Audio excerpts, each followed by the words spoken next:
Hi guys, welcome to the Craft Beer channel. Today I'm down at Brewdog Shoreditch to learn how to taste beer like a beer judge, and who better to teach me that than Ray, founder of the Cicerone accreditation scheme. Why are you the best man for the job? What is the scheme, and how did it come about? Well, the Cicerone certification program is a sort of a beer sommelier, beer expert, if you will. And the reason it came about was because of bad beer. There was too much bad beer out in the world, in my experience as a beer drinker, beer lover, traveling around. And so I said, gosh, somebody should do something about this. Yep. Somebody should find a way to get beer servers to learn more about beer. Yeah, so to be as knowledgeable as like their wine counterparts. Right, yeah, exactly.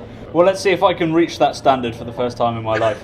I guess the most important question is, what glassware are you going to use when you're going to be tasting a beer, when you're going to be judging a beer? I've laid this out sort of Indiana Jones style. You've got to tell me which one is the holy grail. Right. When I'm evaluating beers at home or even in the office, I usually go with the sniff glass. Yeah. Let's get a beer in the glass, and then let's see how it's done. Sounds like a plan. Okay, so where do you start when analysing a beer? Well, you start by swirling. Right. Yeah. Things The beer, gotta go round and round. Yeah, right. Not the hips. Beer's gotta go round and round. And swirling's like releasing the hop oils, or the hop aromas rather. All aromas. Yeah. Hop, malts, yeast, everything. So there's a series of different aroma sampling techniques. Right.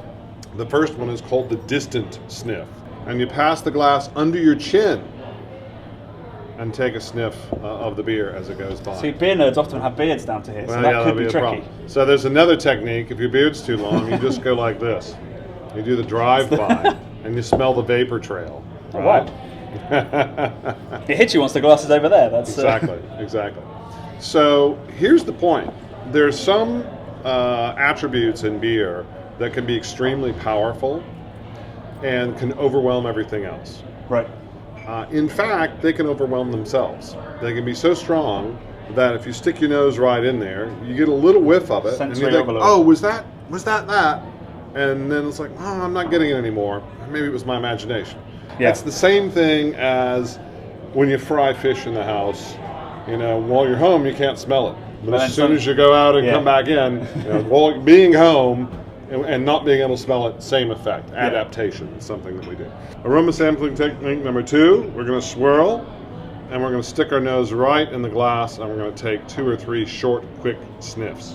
Yeah, but pretty juicy hop aroma in there, almost like juicy fruit gum, and pineapple. Yeah, pretty amazing. So short, quick sniffs. We call that the bloodhound technique. The bloodhounds from Saturday morning cartoons. Yep. They, how do they sniff? They don't put their nose to the ground and give it one sniff big one. long, slow. It's short, quick. And that short, quick sniff re-stimulates your olfactory nerves every time you stop and start the flow of air. Okay. So that's why we do the short, quick sniffs. All right. So that's one technique. Second technique, with your nose still in the glass, is the long sniff, the 2-second sniff. Now we're trying to get stuff deep back and really stimulate all the way back to the back of your head.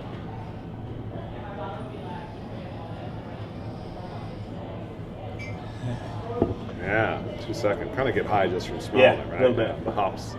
Yeah. So there's a little bit of a tannin, almost harsh note that comes out of that hoppiness in that deep sniff that you didn't really get. So it's almost more of like the onion kind of thing that we talk about with very fresh hops. Yeah. So that's the long sniff, and then There's another one. Tired yet? When do we drink? Then we do the covered sniff.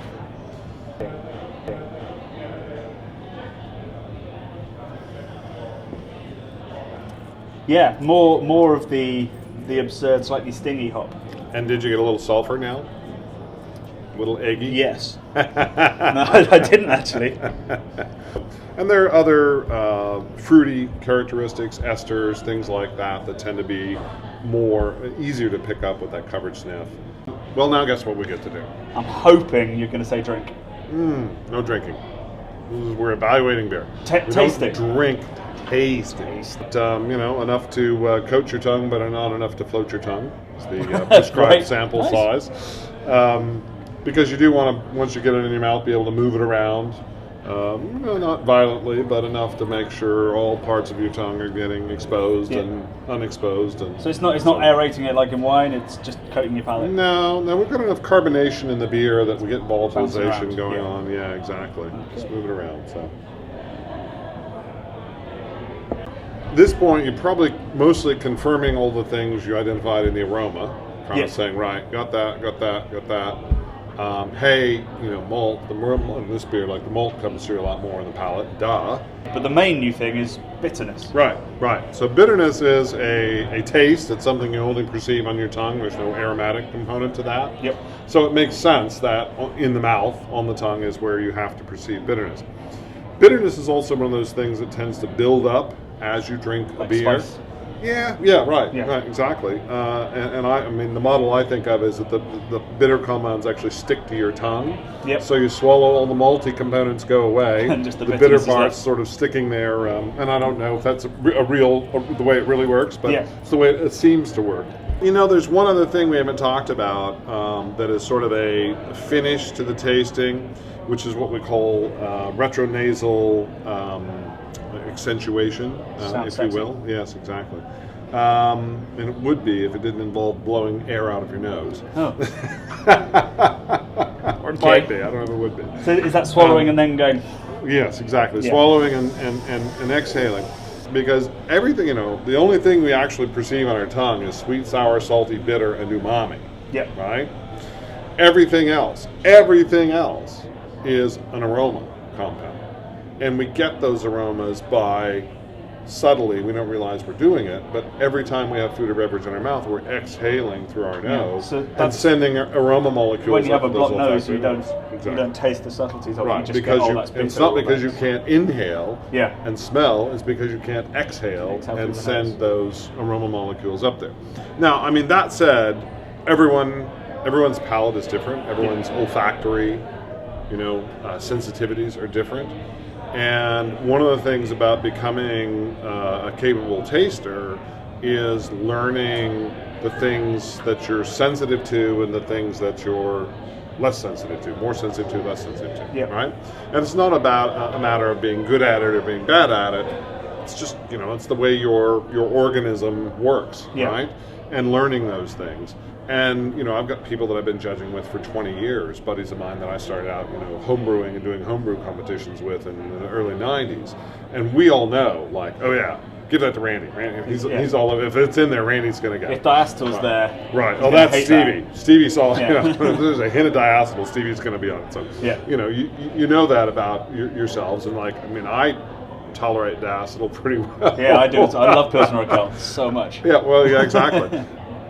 There's a million things that influence how you perceive flavor, and so it's not only your own personal tasting apparatus, but also the context in which you've tasted the beers, and that makes it tough, and it makes it a kind of idiosyncratic process to a certain extent, and that's why we typically use multiple judges to evaluate beers, and in most competitions, a beer that gets to medal or award level has been tasted multiple times by multiple judges before they get there, and so you're going through a winnowing process, if you will.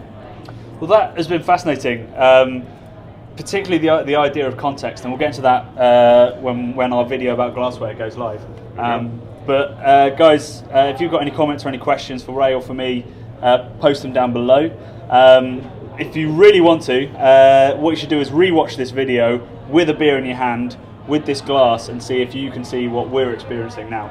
But thank you very much, Ray. It's been an absolute pleasure. Great fun. And let's drink some more beer.